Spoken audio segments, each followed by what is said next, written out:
উইংসের পাকোড়া নামটা ইউনিক না?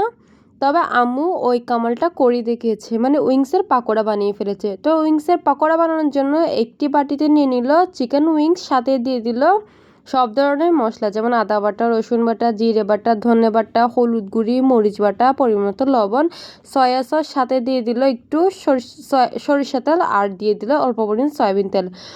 এগুলোকে ভালো করে নেড়ে নিবে। সরিষা তেলটা ফ্লেভারের জন্য দিয়েছে, আপনারা চাইলে ওটা স্কিপ করতে পারেন, আপনারা শুধু সয়াবিন তেল দিলেই চলবে। তারপর এগুলোকে ভালো করে নেড়ে প্রায় 2 ঘন্টা ম্যারিনেট করে রাখতে হবে।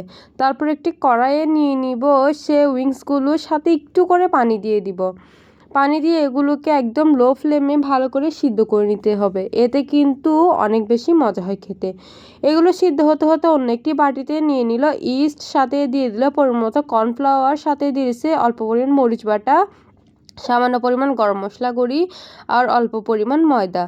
তারপর দিয়ে দিল পরিমাণ মতো লবণ, আর অল্প করে পানি দিয়ে এগুলোকে ভালো করে নেড়ে দিতে পারেন।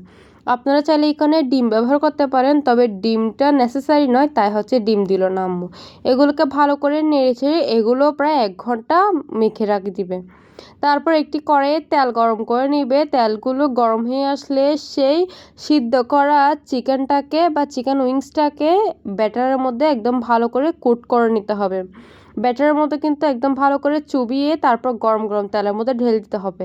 তেল কিন্তু ঠান্ডা থাকতে পারবে না, তেল কিন্তু অবশ্যই গরম হতে হবে, না হলে কিন্তু সব ব্যাটার গায়ে থেকে সরে যাবে। দেখেন একদম ফুলকো ফুলকো হয়ে গেল মজাদার চিকেন উইংস।